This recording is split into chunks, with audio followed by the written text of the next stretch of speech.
Amen. Amen. Gloire au Seigneur. Donc je disais, j'aimerais aller dans le même sens que le frère Naël. Nous sommes dans ce mois de l'unité. Et le frère Naël, ce matin, pour ceux qui n'étaient pas présents, nous a parlé d'être courageux. Il a dit, sois courageux, ou le courage est en toi. Et moi, ce matin, je veux juste rajouter la pierre à l'édifice. Le thème que je nous propose, c'est « Va plus loin avec Dieu ». Va plus loin avec Dieu. Et comme je le disais, je réalise que pour aller plus loin, il te faut du courage. Amen. Amen. Étant donné que nous sommes dans ce mois d'unité, et quand on parle de l'unité, c'est l'accord de 2 ou 3 personnes ou plusieurs personnes qui s'assemblent. Comme on dit, 1, tu es faible, à 2, vous êtes fort, à 3, vous êtes encore plus. Amen. Amen. Et donc, j'aimerais aborder en ce sens-là. Le psaume 60, le verset 12 nous dit « Avec Dieu, nous ferons des exploits, il écrasera nos ennemis. » Avec Dieu, nous ferons des exploits, il écrasera nos ennemis. 2 Corinthiens 3, 18 nous dit la partie B, nous sommes transformés en la même image de gloire en gloire. Si je m'attarde un peu sur le psaume 60, le verset 12, qui nous dit qu'avec Dieu, nous verrons des exploits. Ce n'est pas toi qui feras les exploits, mais c'est Dieu qui fera les exploits. Ce n'est pas nos exploits à nous, mais ce sont les exploits de Dieu. C'est Dieu qui fait les exploits, c'est Dieu qui te rend courageux, c'est Dieu qui te rend fort, c'est Dieu qui t'a permis pour aller plus loin. C'est Dieu donc qui nous fait avancer en toutes choses. Amen. Amen. C'est Dieu qui nous rend forts, qui nous rend courageux pour pouvoir avancer, pour pouvoir aller plus loin. Et je me suis penché un peu vers le dictionnaire pour pouvoir savoir c'est quoi aller plus loin. Parce qu'il y a diverses définitions. Aller plus loin par définition, je peux dire ceci. C'est une procédure qui se fait. C'est aussi un processus de croissance. On nous dit aussi d'un point A vers un point B. C'est aussi un départ vers un arrivée. Amen. Amen. C'est aussi progresser dans un domaine. Aller plus loin, tu peux progresser dans un domaine. Ça peut être le travail, ça peut être la scolarité, ça peut être la famille, ça peut être aussi dans ta marche avant toute chose avec Dieu. Amen. Amen. Dans ta marche avec Dieu, tu peux progresser, tu peux aller plus loin. Donc c'est évoluer, aller plus loin sans Dieu, tout simplement selon ce que le dictionnaire nous dit. Aller plus loin, c'est progresser, c'est avancer, c'est un processus de croissance. Je suis en train d'avancer. Amen. Amen. Maintenant, c'est quoi aller plus loin avec Dieu? Aller plus loin avec Dieu, très souvent, ce n'est pas seulement, je dirais, spirituel. Parce que très souvent, nous voyons seulement tout ce qui concerne Dieu ou les choses de Dieu spirituellement. C'est vrai qu'avant toute chose, Dieu est spirituel, comme on nous dit, il est vie. Amen. Il est esprit. Et nous devons savoir aussi aller plus loin avec Dieu. Ça ne concerne pas seulement le côté spirituel, mais ça concerne aussi tous les domaines de notre vie. Tu ne peux pas aller plus loin avec Dieu si tu ne t'attardes que sur le physique ou sur le spirituel. Mais avec Dieu, c'est tous les domaines te concernant ou tous les domaines de ta vie. Je me souviens un jour, pour moi, le Saint-Esprit ne servait qu'à venir dans la maison de Dieu. Quand tu es dans la maison de Dieu, tu peux parler à l'Esprit de Dieu. Et un jour, une servante de Dieu ici va me dire, non, le Saint-Esprit ne le prend pas seulement comme lorsque tu arrives, tu veux faire ou accomplir une tâche donnée dans la maison de Dieu, tu dis Saint-Esprit, on va faire sinon. Le Saint-Esprit, c'est dans ton quotidien. Amen. C'est quelqu'un où l'Esprit que Dieu a mis en toi, qui te fait avancer, avec qui tu partages tes peines, tes joies, avec qui tu avances, avec qui tu communes tous les jours. Amen. Amen. Et depuis ce jour-là, ça avait changé ma façon de voir le Saint-Esprit. Parce que là où je suis, partout où je suis, il est avec moi. Amen. Il n'est plus étranger, comme on disait, nous sommes enfants de Dieu et il est en nous. Amen. Et c'est lui qui nous permet de faire des exploits et c'est lui qui nous permet d'aller plus loin. Amen. Amen. Amen. Mais lorsque nous voyons un peu la logique humaine suit un processus établi. Amen. Amen. La logique humaine suit un processus établi. Pour aller plus loin, par exemple, je prends dans le cadre un peu scolaire. Je prends un enfant, on doit aller à la maternelle, après l'école primaire. Après l'école primaire, on nous dit le collège. Après le collège, qui vient le lycée, après l'université. Ainsi, lorsque nous voyons un peu le processus humain, c'est quelque chose qui est déjà établi. Amen. C'est quelque chose on peut changer. Mais pour les hommes, c'est comme ça et c'est comme ça. Amen. Amen. Mais avec Dieu, on peut changer. Parce que la Bible dit quoi? Dieu agit tantôt d'une manière, tantôt d'une autre. Amen. Dieu n'agit pas comme agit l'homme. Dieu ne fait pas les choses en fonction de l'homme. Mais Dieu fait les choses en fonction de lui et pour lui. Amen. Parce que la Bible dit que tout a été créé par lui, en lui et pour lui. Amen. Les choses de Dieu n'ont pas été créées pour les hommes, mais pour lui avant toute chose. Amen. Et c'est Dieu qui nous fait avancer. Et c'est Dieu qui nous donne comment aller plus loin avec lui. Amen. Amen. Amen. Donc, comme je le disais, le processus humain, c'est des choses qui sont déjà établies. Encore hier, j'étais à un mariage familial. Il y a une chose que j'ai vue qui m'a amplement déplu. Je l'ai dit à mon époux, j'ai dit, écoute, Yassi, pour les mariés, avant d'ouvrir une bouteille de champagne ou de vin, donc ils ont ouvert, ils ont appelé celui qui est soit l'aîné de la famille ou un chef de famille, prendre la bouteille, aller verser et parler aux esprits, aux morts. Vous voyez, le monsieur, il avait dit quelque chose qui m'a un peu déplu, parce que moi, étant là en Christ, connaissant un peu la vérité, j'étais, waouh. Pour lui, c'est dans notre tradition ou dans notre famille, il est de sorte où on doit toujours faire, où il y a eu un processus qui s'établit au fait, où il y a quelque chose qui a déjà été dit depuis longtemps, et donc de coutume, on doit faire la même chose. Et lorsque la personne a pris la bouteille, étant donné que j'étais juste à la porte, il vient jeter là où j'étais, il parlait, je disais le sang de Jésus. Amen. Parce que, bien aimé, c'est ce que la vie aujourd'hui nous enseigne. Et ces choses-là, quand ça demeure en nous, ça nous empêche à aller plus loin avec Dieu, ça nous empêche à avancer avec Dieu. Tu t'en rends pas compte, de fois tu es dans une famille où vous avez ces genres de choses, où vous avez des lois déjà établies, et ça t'empêche à voir Dieu grand, à voir Dieu redoutable, à aller plus loin avec Dieu. Donc je le disais, aller plus loin avec Dieu, c'est dans tous les domaines de ta vie. Amen. Si je dois me pencher par exemple sur Genèse 12, le verset 1 à 3, l'Éternel dit à Abraham, va de ton pays, de ta patrie, et de la maison de ton père, dans le pays que je te montrerai. Il dit au verset 2, je ferai de toi une grande nation. Je te bénirai, je rendrai ton nom grand. Tu seras une source de bénédiction. Je bénirai ceux qui te béniraient, je maudirai ceux qui te maudiront. Toutes les familles de la terre seront bénies en toi. Amen. Donc vous voyez, avec Dieu, c'est tous les domaines de ta vie. Il ne dit pas seulement à Abraham, quitte ton pays, va là où je t'envoie, même si c'est loin, tu seras juste béni, toi. Non. Il dit à Abraham, une nation sera bénie en toi. Amen. Ta maison, ta famille, tes biens, tout ce qui t'appartient doit être béni en toi. Amen. Et non une seule chose. La vie humaine, comme je le disais, veut que nous faisons étape par étape. Là, tu as reçu, maintenant tu passes. De fois aussi, quand tu passes, tu es bloqué. Tu ne sais plus comment faire.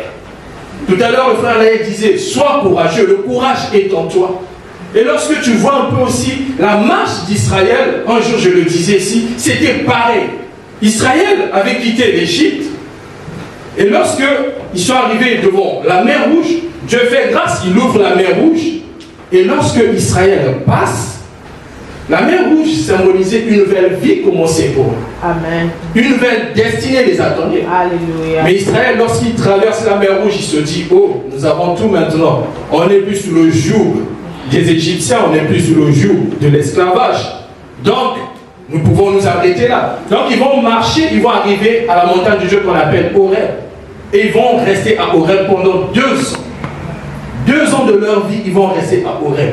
Ils vont s'habituer à ce lieu, alors que Dieu avait dit, vous quittez l'Égypte pour Canaan. Vous voyez? Amen.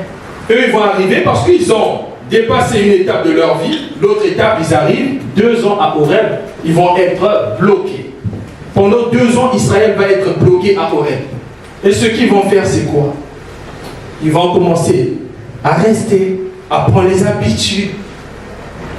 Et il aura fallu l'intervention de Dieu pour leur dire à Moïse, dis à ce peuple, ils doivent marcher. Ils doivent aller plus loin. Ils ne doivent pas s'arrêter là.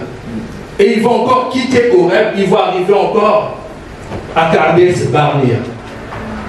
Et dans le désert de Kades Barnea, ils vont passer 38 ans. 38 ans de leur vie. Les 40 ans qu'on nous parle qu'ils ont passé dans le désert, dans ce processus un peu. 38 ans d'errance. Et la Bible nous dit que de Kades Barnea à Canaan, il y avait juste 11 jours. C'est-à-dire, là où ils étaient à 11 jours, ils pouvaient atteindre leur héritage. Ils pouvaient devenir quelqu'un dans ce que Dieu avait dit, mais Israël va s'arrêter dans Kades Barnea. Pourquoi? Parce que, comme je le disais, sur le plan humain, il y a des choses. L'Égypte, qui était le monde, va les regagner, et ainsi ils seront ce qu'ils étaient. Et ces choses-là vont commencer à les regagner petit à petit. Ils commencent à oublier le point que Dieu avait dit. Tu commenceras par un point A, tu iras par un point B. Bien aimé, c'est ce que nous faisons nous aussi dans nos vies. Dieu a établi sur chacun d'entre nous des promesses. Dieu veut que chacun d'entre nous avance. Dieu veut que tu sois un homme de feu, un homme qui marche avec l'Éternel, un homme qui marche avec l'Esprit de Dieu. Mais que fais-tu de ce que tu as reçu? Il y a 2 semaines, je pense, on nous avait dit que qu'as-tu reçu, je pense, le message du pasteur. Il disait que tu as reçu quelque chose. En gros, tu n'as pas les mains vides, mais tu as reçu quelque chose venant de Dieu. Et ce matin encore, Dieu disait, sois fort. Parce que Dieu veut que tu avances. Bien aimé, ne sous-estimons pas. De fois, lorsque 2 messages sortent dans une même journée et se ressemblent, ça veut dire Dieu veut t'enseigner quelque chose. Ou Dieu veut nous enseigner quelque chose. Dieu veut que tu sois fort, que tu marches, que tu avances avec lui. Amen. Mais seulement, bien aimé, tu dois te lever, tu dois sortir de cette situation. Juge 13, le verset 5, nous parle d'un consacré de l'Éternel. Nous pouvons aussi le prendre. Juge 13, le verset 5. Samson, on nous dit que c'était un homme vaillant. Amen. Le Saint-Esprit renouvelle. Samson était un homme vaillant, courageux, redoutable, puissant. Lui qui allait délivrer son peuple. Mais qu'est-ce s'est-il passé? Une femme te fait tomber. Toi qui terrassais autant de monde, 500 000 hommes, plus que David. Même la Bible nous dit que le jour de sa mort, Samson a tué plus que ceux qu'il avait tués de son vivant. Plus d'hommes. Bien aimé, pour te dire, Samson avait une destinée où il devait être le sauveur d'Israël, où il devait délivrer, où il devait libérer ce peuple des Philistins. Mais qu'est-ce qui s'est passé? Dieu l'a dit, tu feras ci. Dieu avait déjà établi. Mais seulement tu devais marcher avec moi. Mais Samson va faire le contraire. Une femme va faire tomber ce vaillant héros que nous connaissons. Aujourd'hui, quand les gens parlent de la force dans le monde, on fait souvent aussi allusion à Samson.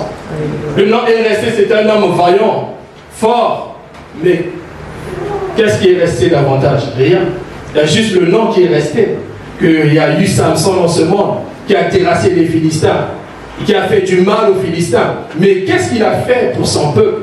Alors que Dieu l'avait destiné à faire quelque chose pour son peuple. Bien aimé, Dieu t'a destiné pour faire quelque chose pour ce monde, pour aller annoncer l'évangile, pour délivrer ta famille, pour être un conquérant. Amen. Mais comment veux-tu aller plus loin avec Dieu si tu ne te lèves pas, si tu n'es pas fort et courageux? Amen. Si tu n'avances pas? Beaucoup d'entre nous, malheureusement, nous sommes comme des Samsons. Et un autre homme encore, on nous parle. Il s'agit de Judas. Dans Luc 6, 13 à 16, Jésus qui va choisir les disciples, il faut aussi prendre Judas. Jésus savait ce que Judas était. Mais Dieu, dans son amour, il sait aussi ce que tu dois être. Amen. Jésus n'a pas pris Judas en vain. Il n'a pas pris pour qu'il soit le traître du groupe, non. C'est juste sa convoitise l'a emmené loin. Jésus avait pris Judas pour qu'il soit parmi les 12 qui vont annoncer la parole aux nations. Alléluia. Ainsi, recevoir le Saint-Esprit, faire des miracles, opérer. Mais non, Judas, sa convoitise encore un autre homme qui devait être parmi les 12. Je pense que c'est une expression de Napoléon. Il dit avec ses armées, il n'a pas pu conquérir le monde. Mais Jésus avec 12. 12, regardez aujourd'hui, je suis là en train de nous parler de Jésus. Avec 12 hommes. Et Judas devait être de ces hommes-là. Aller avoir plus tard une place auprès du Seigneur. Mais Judas, qu'est-ce qu'il a fait? Encore un homme qui était destiné à partir plus loin, mais qui s'est arrêté en chemin. Un autre homme encore, on nous parle. Dans 2 Rois 5, nous connaissons cette histoire. De Géasi, Élisée et le général des armées des Syriens, Naaman. Géasi était auprès d'un leader qui était Élisée, rempli d'onction. La Bible nous dit même après sa mort, ses ossements vont donner vie à quelque chose, à quelqu'un. Mais Géasi n'a pas su hériter de cette chose. Bien aimé, lorsque, il n'y a pas très longtemps, je nous parlais des fils qui ne font pas la fierté. Lorsque tu évolues auprès d'un leader, automatiquement, il y a une succession qui se fait, ou un transfert qui se fait. La grâce qu'il a, tu l'hérites aussi, tu avances encore plus loin. C'est comme nos enfants. Aujourd'hui, là où tu t'es arrêté, tu veux que ton enfant aille plus loin encore. Amen. Dieu, c'est le même avec nous. Il veut que nous allons plus loin. Amen. Que nous soyons responsables. Mais hélas, Géasi, il a encore échoué. Qu'est-ce qui fait ça, bien-aimé? Où est le problème? Quand je suis en train de nous parler, examine-toi, bien-aimé. Regarde-toi du plus profond de ton cœur. Où as-tu commencé avec Dieu? Et tu es au milieu. Je disais, il y a le point A et le point d'arrivée qui sera pour nous le point B, Jérusalem. Là où est le Seigneur. Alléluia. Mais aujourd'hui, tu es où? Depuis que tu as commencé sur le point A, c'est ta conversion. Aujourd'hui, tu es au milieu ou tu es encore resté sur le point A? Examine ton cœur, bien-aimé. Regarde. Dieu veut que tu avances. Le groupe, quand vous voyez l'église, bien-aimé, ça ne concerne pas seulement que nous qui sommes des serviteurs ou nous qui venons servir au quotidien. Non, c'est pour tout le monde. Chacun de nous a sa place ici. Je me souviens, c'est vraiment mon témoignage. Et je suis fier de le dire. Quand je suis arrivé dans le groupe de louange, il y avait un mini-djembé, je pense que c'est le frère Salman qui était exposé juste là-bas. C'était un dimanche, je voyais le groupe de louange chanter, mais je n'avais jamais joué à ça. Vous savez, j'avais vu, le même dimanche, je m'étais rapproché de maman Irénée, j'ai dit, maman, je sais jouer à ça, mais pourtant je n'avais jamais joué. Alléluia. Ou, tout du moins, on va dire, j'avais une petite expérience. Au pays, au Congo, on avait des sœurs, donc elles partaient faire des concours de chant avec d'autres sœurs. Donc des fois, je prenais un solo, et je partais, je tapais seulement comme ça, je les accompagnais, donc je tapais, et elles chantaient. Et moi, je tapais, mais pourtant, je n'avais pas d'expérience. J'ai dit à moi, je sais faire ça. Et j'ai commencé petit à petit, petit à petit. Et aujourd'hui, j'en suis là. Et je crois aussi par la grâce de Dieu. Tout simplement pour nous dire, bien aimé, c'est pas pour m'enorgueillir, mais c'est un témoignage que je rends parce que Dieu veut que tu ailles plus loin. Au sorti de ces 2 messages que nous avons eus aujourd'hui, tu dois prendre une décision. Amen. Tu dois être courageux et fort pour aller plus loin. C'est pour ça que je disais que le message de frère Alex, c'est juste un complément que je viens faire. Amen. Et bien aimé, aujourd'hui nous devons savoir ceci. 2 choses très importantes. La première des choses,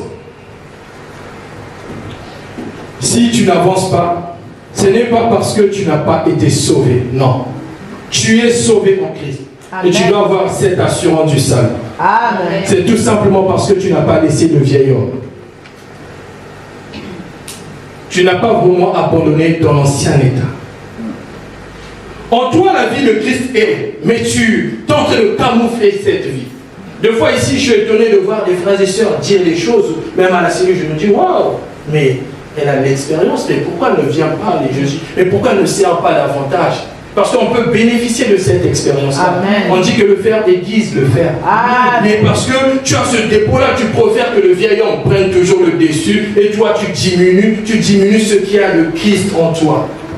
Dieu veut que tu avances. Amen. Mais il faut que tu oublies ton état d'aujourd'hui. Amen. Bien aimé, encore jeudi, le pasteur faisait un schéma. Il avait tracé une ligne à l'horizontale et une autre ligne qui descendait. Donc ça veut dire, en fait, le chrétien que tu es, tu n'es pas censé descendre, mais tu es censé avancer. Comme je vous disais, d'un point A à un point B. Mais c'est que ce qui se passe pour beaucoup d'entre nous avec le vieil homme, tu vas commencer sur le point A. Une épreuve va t'arriver, tu vas t'arrêter. Ah, je viendrai dimanche prochain à l'église. Et une autre va s'arriver, ça s'enchaîne, tu commences à descendre, tu es en train de perdre la vie que Dieu a mis en toi. Tu es en train de perdre le salut à cause de certaines choses. Or, au contraire, comme il nous disait frère Naël, sois courageux. Tu as un problème, rapproche-toi de Dieu. Lui va te fortifier, tu vas te relever dans sa gloire. Mais or, ce que nous faisons, nous ne voulons pas laisser place. C'est 2 Colossiens 3 plutôt, 9 à 10 qui nous parle de cela. Il nous dit, ne mentez point les uns aux autres. Vous êtes dépouillés du vieil homme et de ses œuvres. En gros, Christ nous a dépouillés du vieil homme et de ses œuvres. Et il dit, ayant revêtu l'homme nouveau, qui se renouvelle. Oh, bien aimé, qui se renouvelle. Aujourd'hui, quelque chose doit se renouveler en toi. Qui se renouvelle dans la connaissance selon l'image de celui qui l'a créé. Amen. Il a dit que l'homme ou le vieil homme, nos anciennes habitudes, ont été dépouillées. Les choses anciennes sont passées. Toute chose est devenue nouvelle. Alors commence. Dieu veut que cela cesse dans ta vie. Amen. Débarrasse-toi du vieil homme. Amen. Débarrasse-toi de tes habitudes. Amen. Débarrasse-toi de cette chose. Même s'il y a quelque chose qui ne te plaît pas dans l'église, même si c'est le comportement interne, regarde à celui qui tient la rémunération. Amen. Parce que c'est lui qui va te le donner au dernier jour. C'est pas moi. Mon comportement peut te choquer, peut te faire fuir la récompense que tu auras au ciel. Et aujourd'hui, Dieu veut que tu aies ou tu redeviennes ce fils ou cette fille qui veut voir dans sa gloire plus tard. Alléluia. Ne passe pas à côté de quelque chose, bien-aimé. Parce que ta rémunération, elle est grande. Alléluia. Regarde à Jésus.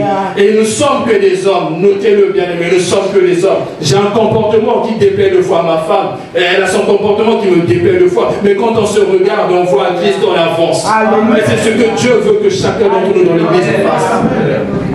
C'est pour ça, bien-aimé, n'oublie pas. La deuxième des choses, donc Colossiens 3, qu'on nous dit, ayant revêtu de l'homme nouveau qui se renouvelle dans la connaissance selon l'image de celui qui l'a créé, ne parle autre que de l'homme nouveau. La deuxième des choses que tu dois faire, bien-aimé, l'homme nouveau aujourd'hui doit prendre le dessus en toi. Amen. Mais quand l'homme nouveau prend le dessus en toi, ça ne s'arrête pas là. Qu'est-ce que tu dois faire pour aller plus loin avec Dieu? Premièrement, la prière, bien-aimé. Alléluia. Quand tu décides de laisser place à l'Esprit de Dieu, de laisser place à Dieu, que Dieu soit ton guide, comme il dit, je garderai ton départ et ton arrivée, bien aimé, la première des choses que tu dois faire, c'est la vie de prière. Et là, c'est la vie de prière, c'est difficile pour beaucoup d'entre nous. Mais on s'accroche. Moi, il y a une chose que je vais vous confier. Franchement, la prière, si je dois prendre de 0 à 100, je dirais que je suis à 60%. Mais quand je vois un peu mes frères et sœurs qui sont là, ça me challenge, je vous assure. Alléluia. Ça me booste. Je m'accroche, je dis non, il est en train de monter, je dois aussi monter. Amen. C'est pas facile la prière, bien aimé. Mais pourtant, c'est quoi la prière? C'est parler à Dieu. C'est dire quelque chose à Dieu. Je me souviens, je n'avais pas prié, mais le peu que je connaissais, quand j'entendais quelqu'un dire je t'exalte, moi aussi j'ai commencé à dire je t'exalte, je te bénis, ainsi de suite. Alléluia. Et c'est ce que Dieu veut que tu fasses. 1 Thessaloniciens 5,17 nous dit priez sans cesse. Bien aimé, même à la maison, exerce-toi. Tu prends petit à petit. Le premier mot que tu as entendu ici à côté de ton frère, tu le développes. Si prier veut dire parler à Dieu, tu dis Seigneur, tu es papa. Seigneur, tu es mon Dieu. Seigneur, j'ai besoin de ceci. Seigneur, je veux avancer avec toi. Tu le dis. La deuxième des choses, c'est la méditation de la parole de Dieu. Il ne suffit pas seulement de prier, mais de méditer. Parce que Dieu agit tantôt d'une manière, tantôt d'une autre. Il peut te parler par la prière, mais aussi dans sa parole. Des fois, il y a une réponse que tu attends, tu enchaînes les jeûnes et les prières. Mais la réponse, tu ne l'auras pas là-bas. Mais c'est en lisant la parole de Dieu que tu auras cette réponse. Car la Bible dit quoi dans Josué 1, 8, que ce livre de la loi ne s'éloigne point de ta bouche, médite-le jour et nuit. C'est alors que tu auras du succès dans tes entreprises. Si tu ne médites pas la parole de Dieu, tu ne peux pas avoir le succès. Tu ne peux pas avancer. Bien aimé, tout ce que je cite, ça nous fait avancer. Alléluia. La troisième des choses, c'est marcher selon l'Esprit de Dieu. Alléluia. 2 Corinthiens 13, 14 nous dit, il y a 3 choses que le Saint-Esprit, quand il est en nous, fait. Il y a l'amour du Père, il y a la grâce de Dieu et il y a sa communion, bien-aimé. Et tu as besoin de ces choses. Alléluia. Et surtout, bien-aimé, en ce temps, Dieu veut faire quelque chose dans ta vie aujourd'hui. Alléluia. Car il est glorieux. Je vais m'arrêter là. Mais j'aimerais prier pour quelqu'un aujourd'hui. Parce que Dieu veut t'emmener là où tu dois être dans sa gloire.